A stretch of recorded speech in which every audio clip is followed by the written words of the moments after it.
যে বিষয়টা নিয়ে উপস্থাপনা করছি সেটি পলিমার স্ট্যাম্প। এবার সেই পলিমার স্ট্যাম্প অনেকগুলো রেডি করে ফেলেছি, তারপর শেষাগ্রে এসে আমরা দু একটা দেখাচ্ছি।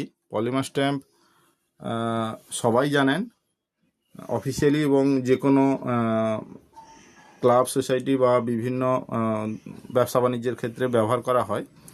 তো এটা পুরনো জিনিস, সবারই জানা, তবু আমরা লাস্ট ফিনিশিংটা কিভাবে হয় সেটা দেখাচ্ছি।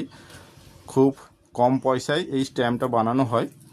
কেমিক্যাল ঢালাই করে এনে আমরা স্ট্যাম্পের অংশটা রেডি করে নিয়ে এসেছি, আর সেটা এবার হ্যান্ডেলে ওটাকে জাস্ট ফিট করে নিচ্ছি।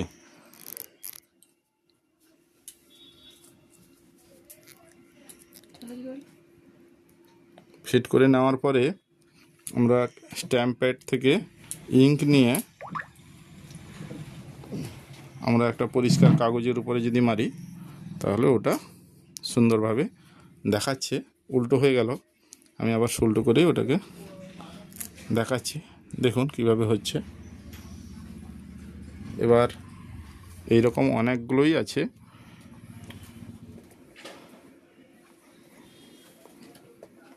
তো কারোর স্ট্যাম্প তৈরি করার দরকার হলে